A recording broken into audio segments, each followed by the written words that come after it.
How hard should you work? The ant philosophy. The man says to me, I'm making about $50,000 a year. Isn't that enough? Now, what would be your philosophical answer to someone who says, I'm making $50,000 a year. Isn't that enough? He said, my kids are doing okay. And he said, I got my bills paid. So what would you say if a guy says, I'm making $50,000 a year, isn't that enough? I said, yes, $50,000 a year is enough if it's the best you can do. We don't call enough an amount. We only call enough your best. If you're capable of making $500,000 a year and you make $50,000 a year, we call you loser. Now, it isn't the difference between $50,000 and $500,000 that's important. What's important is the full extent of your reach. That's what's important. The only way to feel maximum good about yourself is to extend yourself to the full capacity of your reach, your intellectual reach and your physical reach, and your potential and your possibility to do the best you can. What should you do? All you can. How many books should you read? As many as you can. How many skills should you learn? As many skills as you can. How many people should you touch? As many as you can. You could change, you should change, you won't change. That's called accumulated disaster. In 6 years, you'll be explaining instead of celebrating. Having some ragged list like I had, reasons for not doing well, pennies in my pocket. Could, should, don't, disaster. And if you'll just start the process of change, could, should, and will, you can start this whole process. And if you will, then put it into action. The miracle belongs to you. But here's how you get a miracle going for your life. Number one, do what you can. Get a list of the stuff you could do and you haven't done, postponed, and start cleaning that up. You can't start at a better place for personal change. That'll affect your bank account, affect your future, affect your income, affect everything. You can't start a better life change process than cleaning up what you should be doing. The man says, well, my mother lives down in Florida. Should have written her 6 months ago. I just can't seem to get that letter written. I'm asking you to get that letter written, clean that up, and don't walk like other people walk. Don't postpone like other people postpone. Sometimes the first year you say, well, you know, I'm so healthy now, what difference is it going to make? You got to be smarter than that. Just because disaster doesn't fall on us at the end of the first day doesn't mean disaster isn't coming. You got to be so smart that you look down the road and say, will the errors in my present judgment of philosophy, what's that going to cost me in 1 year, 6 years, 1 month, 6 months? I'm telling you the money cost and the health cost and the success cost is too gigantic if you'll look down the road a little ways and say, are there errors in my current judgment like an apple versus a Hershey bar? Is that just a good illustration of some of the rest of my errors in judgment? If it is, that's where I found myself at age 25. I started working when I was 19. I met my teacher who helped turn my life around when I was 25. That's 6 years. At the end of the first 6 years of my economic life, I've got pennies in my pocket. I've got nothing in the bank. The creditors are calling saying, hey, you told us the check was in the mail. I'm embarrassed. I'm behind on my promises. I live in America. I'm 25-year-old American male. I got a nice family, every reason to do well. And I'm messed up. Now, what's messed up?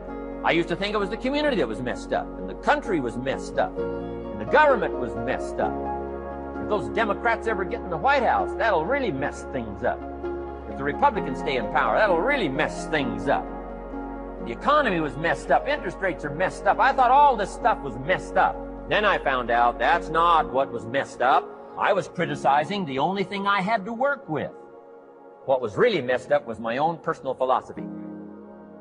How much should you do? You got to come up with a philosophy of how much should you do. We're all governed by our thinking, our evaluation, what we've decided and how we feel. And this is a big question. What should you do? Shoaff gave me the best answer when I was 25 years old. Here's what he said. Do all you can. How many books should you read in the next 6 months? As many as you can fit into your schedule. Because the book you miss won't help. What if a guy missed the book, Think and Grow Rich? The guy's 40 and poor and he missed the book. He lived in the right country, but he missed the book. He was a nice guy, but he missed the book. He was very sincere, but he missed the book. He worked hard, but he missed the book. I'm telling you, if you miss the book, no telling what treasure will be missing in your life if you just miss the book.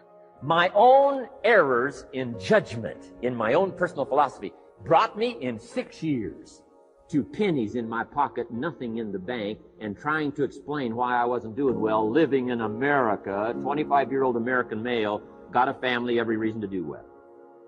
Now, once I understood this, here's the formula for failure: errors in judgment, being lax about developing your own personal philosophy. I'm telling you, it's called accumulated disaster.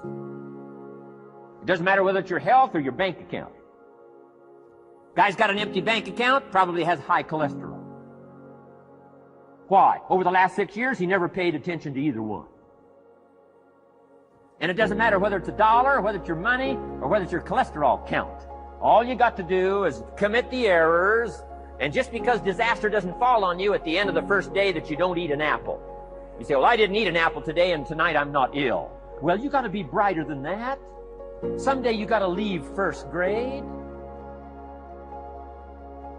You say, well, is it as simple as writing a letter? And the answer is yes. Where else would you start for life change, personal change? You don't need a pink package to fall out of the sky. You don't need massive bombard pre-conscious, subconscious. Practice channeling, find a 2,000-year-old guru. I mean, you don't need any of that stuff. Pass on all that. Kids are afraid of that stuff. Too much of it, you'll be out on a limb with Shirley. I mean, don't. This stuff's too easy. This stuff's too simple. It's called take action, number one, on neglect, on errors in discipline. Number two, start setting up some disciplines. And if you'll do that, you'll perform a miracle. Now, here's the second part of the miracle. Number one is do what you can. Here's number two, do the best you can. If that's not your philosophy, I would ask you to amend it. Let me give you the best of ancient script. Here's what it says. Whatever your hands find to do, do it with all your might, do it with all your strength, and do it with all your power. What a good philosophy. That kind of philosophy will revolutionize your life if you haven't picked it up lately. Now let me give you the secret to success. The formula for failure: a few errors in judgment repeated every day for 1 month starts the weakness, starts the disaster process. You can imagine what happens in 6 years. Now here's the formula for success. A few simple disciplines practiced every day. And you've started a whole new process called a whole new life. A few simple disciplines practiced every day. And if you decide today to go for the apple instead of the Hershey bar, I'm telling you, you have begun the process of turning your life around. And if you keep up that process, not only with your health habits, but with your money habits and with your communication habits, with your sales habits and management habits and every other habit that you've got, if you'll start that process, eliminate the errors and replace it with disciplines practiced, I'm telling you, you can start this process of life change immediately. After today, you don't ever have to be the same again. Only by choice. You don't have to walk out of here the same as you walked in today. Only by choice. You can start a whole new process. And you say, well, Mr. Rohn, is it that simple? Yes, it's that simple. Where else would you start but with an apple? You don't have to start with something staggering. What if you should be walking around the block for your good health and you don't? What'll that do in 6 years? I'm telling you, the word is disaster. You could and you should and you don't. Here's an even stronger word.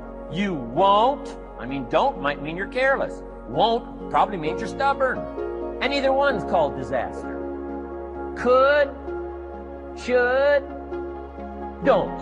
I'm telling you, that's why at the end of 6 years, I found myself with pennies in my pocket, nothing in the bank, creditors calling. Could, should, won't. Could, should, don't is called disaster. How people live their lives is a result of the story they believe about themselves. And when you have your program and your guests, and as they share ideas of how they move through the things that affect them, what you do is interrupt their story. I tell speakers, I train speakers how to discover their story, how to tell their story, and how to transform people individually and collectively by creating an experience. When I came into the speaking industry, it was based upon the book Think and Grow Rich by Napoleon Hill. Napoleon Hill Hill's book was a good book, and they consider that the Bible of the motivational speaking industry. Well, I come to know because of my mentor, Mike Williams in Columbus, Ohio. He wrote the book called The Road to Your Best Stuff. He said, Les, if information could change people, everybody would be skinny, rich, and happy. Right. Okay. So he said, in order to change people, you have to create a significant emotional event, that you have to interrupt a person's story that they believe about themselves with your story.